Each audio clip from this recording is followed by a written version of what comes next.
You want me to go to the other end? That's not what this says here, but, so stay here. Okay. Just trying to follow instructions.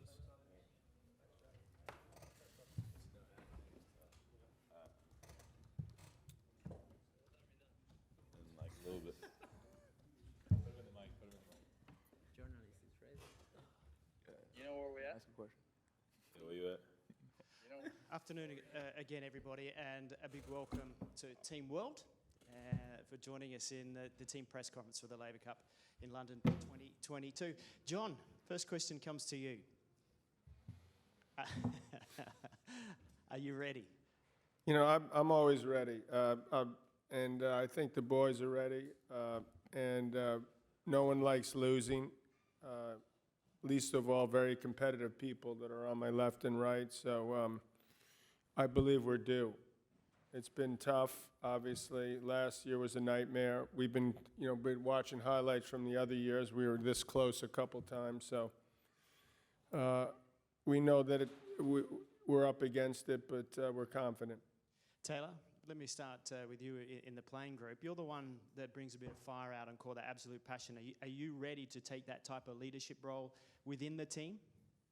No, I don't think, anyone really is a leader except for obviously John, our captain. But, I'm ready to play, and whoever we, put me up against, I'm ready to take on the challenge. If it happens to be, whoever it is, I'm ready to go. Alex, you're coming into the Laver Cup for the first time. You play terrific tennis when you play for your country in a team event. What's the experience going to be like when you've got the rest of these guys to have to do your job for? Look, it's extremely exciting. I feel like team competitions brings out the best in me, so I'm extremely fired up, extremely excited, and I know every single one of these boys has my back. I have everyone's back, and we're just going to go out there and compete. What about competing tomorrow against Andy? Yeah, it's going to be a great match. I'm looking forward to it. Hopefully, I can bring some of my best tennis for Team World, and hopefully, I can give them a valuable win. Francis, you're coming off an amazing form, run at the US Open, and you've been here before, but you're a better player this time around. How are you looking forward to the challenge that lays ahead? I'm just excited. I think it's going to be really good. I think we have a great group of guys that are hungry and ready to do something special. As John said, I think we're definitely due. I generally really like our chances, and I think we're all just here to go for it, honestly. Okay, Jack, you've been here, you've won, 16 points, singles, doubles. Tomorrow, double duty. How you feeling about taking that on? And also, I may even go back to Francis as well with this question, about coming out and playing that match in the doubles against Roger and Rafa. Yeah, I think obviously I think experience plays a little bit, has to play a little bit of a role. I've been a part of a few of the teams. Like we've said, we've had a lot of chances in the past. I think we'll use some of that confidence, even some of those losses, and use it for for motivation. I agree. I think we have a great chance. I hopefully can do my part and contribute in the doubles as well. Obviously, one of the bigger reasons why I'm here, but I also feel like I've played some great tennis in singles this year. Not going to count myself out by any means in that. And tomorrow, hopefully, one of our big goals is to get off to a much better start, I feel like, than in the years past. Instead of playing from behind, I feel like through the first 2 days, we've always kind of been trying to play catch-up. So, and obviously tomorrow night it's going to be a beyond iconic evening doubles match. I'm just stoked to be a part of it with my guy Foe, next to me. So we'll go out and enjoy the moment, but not going to hold anything back. Sorry, Roger, and I don't want to spoil the night. What do you think, Francis, about that doubles? Yeah, I'm just excited to play some two up-and-comers tomorrow. Should be good. But no, it's going to be iconic to be a part of that. Both guys are absolute legends. So, and obviously Roger's last dance. So, but again, as Jack said, we're definitely just out there trying to get a win. Felix, you've come in with a win over the world number one and some good form from last week. How are you looking at taking that form in, and how important is it to really be able to lead this team into these matches? Yeah, we had, for myself, I played some good tennis in another type of team event last week, so I'm going to try to bring that level and that type of energy. Sorry again, coming into this event. I had a great time last year. It was unfortunate that we couldn't win, but I feel like we have a great group. Everybody's been playing some really good tennis this year, so I really feel like, this could be it. But I'll happily, take my part and try to bring my best game to try to get points for the team. Tommy, you're the alternate. They all look pretty serious up here today. Have you been trying to lighten things up a little bit? And if you get the chance to play, how will that be? Yeah, no, I'm just going to bring some good energy for the team, support all the guys. I believe in every single one of them to perform, and I'll be ready if they need me, One to go. You said that playing the Team Europe is like playing a team of superheroes. My question is, are you going to be their kryptonite? Yeah, I was meaning because of Rafa, all together. For us, being a tennis players means that, but we are another side of the net and we want to beat them. So we have the chance to beat and be the bad guys this time here in London. So let's see if we can do. I really trust in these guys, and I think we have the chance. We have to improve from last year and try to do much better and have the chance. The bad guys beating the superheroes. Claire, I'll pass it over to you, to the rest of the floor, to ask some questions.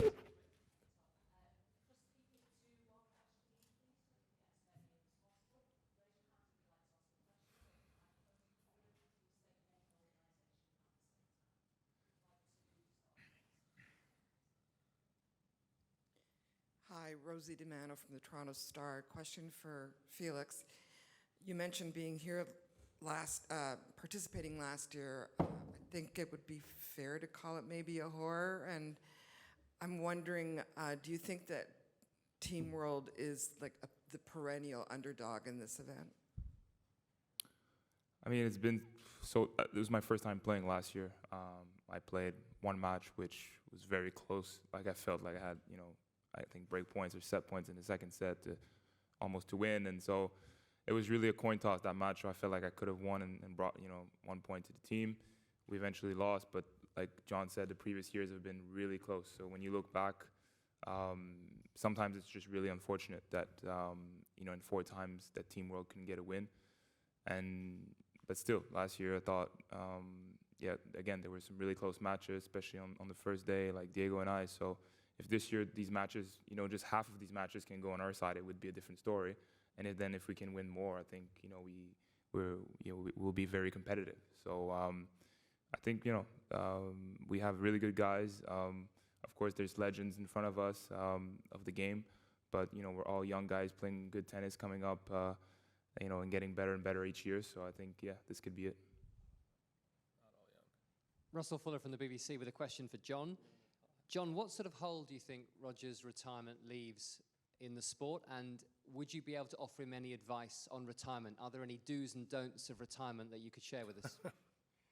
I don't know if he needs any advice, actually. He seems to be in a great position as far as, what he's got going on. I hear he's involved in a lot of things off the court. Obviously, there's a void that will never be filled then the same way as you walk in on and winning a Wimbledon or US Open. He's done that so often to so late an age, which is amazing. So, I mean, he's got to look at, like, his career and think to himself that I remember 6 years ago when he limped off the court at Wimbledon, and then he ended up winning, didn't play for 6 months and win three majors in the next 18 months, and then he had match point on Novak at Wimbledon, 2 of them. So this is beyond belief what him and the other 2 guys have done. So he doesn't need my advice. He's in a great position. He's a total class act. We all know that. He loves the sport. That's part of why he won so much in my book. He loves it. So I'm hopeful that he'll, and I believe he will be around it in some way, shape, or form. I don't know exactly what that is, and he probably doesn't know, because I'm sure up until recently he was planning on playing. Hi, Andrew Doss from the New York Times for Jack and Francis. I'm curious your emotions being cast in the role you're being put in tomorrow night in the storyline as the villains, and if your coach, who maybe has some personal experience of facing a top player in a crowd against him, has had any advice for you. I mean, yeah. I mean, it's just a special night. I guess think me and Jack are just looking for a special night. Come out there, have fun. I mean, the crowd's obviously going to be for them, but you understand that kind of moment, and just go out there and do your part and just try to get a win. Obviously, as Jack said, we've played these events before, know what to expect. So, but yeah, it's going to be a special night tomorrow, and I'm just happy I get the opportunity to do it with Jack. I mean, like I said earlier, I think drawing back on the past years of this event, obviously outside of this tournament, you're never going to see these guys playing together in doubles. So I've been fortunate enough to play some combinations of these legends of our sport a few different times. So I'll definitely draw off that. Obviously, the emotions and everything will be a little different, obviously mainly on their side, and to be a part of it on our side. But yeah, I'll probably just draw off of some of the matches we've had in the past against these guys, and yeah, we'll definitely do our best. We want to put as many points as we can on the board for our squad. My name is Dario Pupo from Tennis Italiano. I would like to ask to John McEnroe if he's considering the most became most famous double match in tennis. This one that's tomorrow? Yeah, because you won so many tournaments in doubles. You won of the greatest. Well, first of all, I just want to say that these guys aren't villains. I earned that reputation, so that's unfair to them. They're opponents to a very unique situation that we're all fortunate enough to be around. This is like an incredible moment for our sport. And it's not, I mean, the good news is that if they win, they're not going to be villains either. This is about the celebration of what Roger's accomplished and him ending it and hopefully not hurting himself, is what I'm thinking. So whether he wins or loses, I believe, is beyond the point. So that opens the door beautifully for us to go and do our thing. So as far as a doubles match, it would be hard to think there'd be anything that I've ever encountered that you'd be like, wow, this particular doubles match is more important. And this is for obviously totally different reasons, because this is, otherwise it would be like another match. But obviously this is not another match. So it's going to be awesome just to be out there. Hi, Howard Fendrich with the Associated Press. I'd like to ask Taylor, Felix, and John your thoughts on this. I'm wondering what you think the effect will be of these back-to-back retirements of two of the greatest players ever, Serena Williams and Roger Federer. Do you think it'll affect the popularity of tennis? Do you think some fans might be lost because they're leaving the game? I mean, I think it is going to be tough on a lot of fans because Serena and Roger probably have, more fans than anybody in tennis. But there's so many more players, and I think tennis is becoming so much more entertaining because you're seeing so many new people win, and it's I think it's really exciting that going into these big events, there's 10 different people that could potentially win. So. Hopefully their fans stay in the sport, want to keep watching. I think, it's tough to replace two people as iconic as them, but, I still think there's a lot of exciting times ahead for tennis. You guys? Felix, Yeah. add to that? Yeah, not much to add. I mean, of course, I think there's exciting players coming up. I mean, we saw now For example, in New York, that was a good example. Francis in the semis, and the atmosphere was crazy. And then that final match also, with the youngest champion in a long time. So there's exciting times ahead, like Taylor said, with a lot of new faces, a lot of young players playing really good, with very intense and entertaining tennis. But I also think that it's important that, like I saw Roger in the interview earlier, that, he's going to stay around for, his fans that just have followed him throughout his career, that he stays around tennis, gives back to tennis in some sort of ways. And I hope the same for Serena, because they've been icons, they've been idols to all of us sitting here. So hopefully, they have a chance to give back in some form and stay around tennis. As far as what was said, these two players are irreplaceable. I don't think there's any question about that. The sport goes on no matter what, and we've witnessed that in every sport over time. The opportunity is there to market these young kids in a way that I don't think we've successfully done before. Yes, Serena started the event and brought electricity, but all in all, to me, having been at 40 of those, 30 as a commentator and another 15, absolutely electrifying event, in part because of Francis and Carlos and others. And so this was a great event. And so that just shows you that if done properly, we can sort of use that to our advantage, hopefully, us as being the sport of tennis.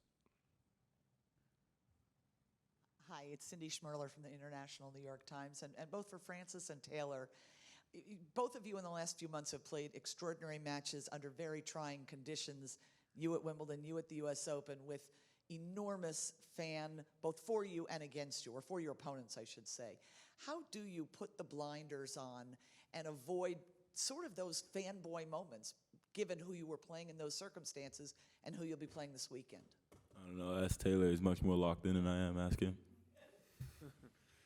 I don't know. I think one of the biggest things I maybe struggled with when I was younger was, you're facing that other person on the side of the net, whether it be Novak or Roger and Rafa, and a lot of it is just, not thinking about who you're playing. You're just focused on the match, and it's about, playing the level of tennis that's coming at you from the other side of the court. A lot of it is, you can't get in your head about who you're playing. You might beat yourself, and I think that for me anyways, I feel like I improved a lot over the past year or so, and so I have that confidence that I'm ready to beat those guys. So, when I step on the court with them, I'm not thinking so much about, I'm playing Rafa, I'm playing Novak. I'm just trying to play my tennis, and I believe that, if I play well and the level that I have, it's enough to beat those guys. Yeah, no, in all seriousness, I just generally love playing the best players in the world, seeing where I go, where I stand, with them. And yeah, as far as the fans and stuff, there's nothing more I love than playing in packed stadiums. I think if you don't like playing in the biggest stadiums in the world, packed, I think it's probably the wrong sport for you. So, get them involved and show the world what you can do on the biggest stages, and that's what I really get up for. Craig Gabriel, Laver Cup Radio, to Alex and to John. Alex, I know you were just saying about how much you enjoy playing team events. It's going to be obviously a bit different playing Andy with the crowd over here. Your thoughts on approaching that? And John, what would you be advising Alex, because it'll be the first time he'll be working with you sitting courtside? Well, look, I'm obviously going to be playing Muzz in his backyard, so I'm genuinely pumped for that. It's going to be an incredible atmosphere, whether it's for or against me, but I'm just ready to live for the challenge. Just play the man in front of me, and that's all I can try to do. And in these teams events, you have often matches where you're not playing in front of home crowds, you're playing away matches. So I still think it brings a different fire and energy to me, which I'm hopefully going to bring out from the warm-up tomorrow and play some of my best tennis and see how I can go. Obviously, I just finished this up really quick. It's frustrating, obviously, when people are against you. It's understandable in this situation, but it's also quite rewarding when you're able to overcome that, and it's actually exciting. So there's a definite upside. It's not difficult to get up for a match like that. So Alex is that type of player anyway, so I don't need to tell him anything about that.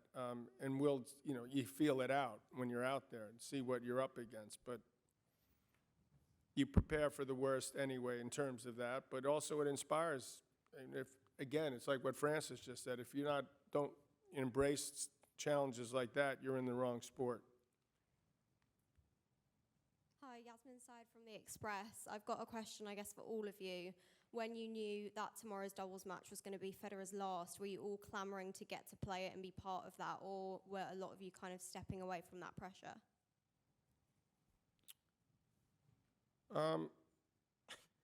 I would say that it would be safe to say that everyone would like to be part of that. No one was running away from that one, believe me. I don't think it gets a whole lot more exciting than that, to be part of sort of history. So we had to flip some coins there, except for Jack, maybe. Hi, John. Stephen Higgins from RT Radio in Ireland. Just wondering, if you were a player approaching this weekend, what would your mindset be, and what do you hope your players will bring? If I was a player, I'd be super pumped up because we haven't won this as a team, and I did love team events. Enough is enough would be the mantra of this format is suitable for us. So there's no reason why we can or shouldn't win this at this point. I mean, obviously, if you look at the rankings, we're the underdogs. That goes without saying. It's been that way from the beginning. But also that should be, again, I mean, if you can't get up for an event like this with the upside of, what you're going to get in terms of everything about it, you have to be crazy. So I don't think I need to tell any of these guys a way to get up for this. If anything, it's, we would be like almost too pumped up in a way. So just, bring it down so that we don't do something that hurts ourselves ultimately. Make them beat us. There's a lot going on right now on their side. I mean, who knows what's happening exactly? I'm not sure they know exactly what's happening in the next couple days, especially the weekend. So that, to me, allows us to sort of, we have a better idea of where we're headed. That doesn't mean it's going to be easy.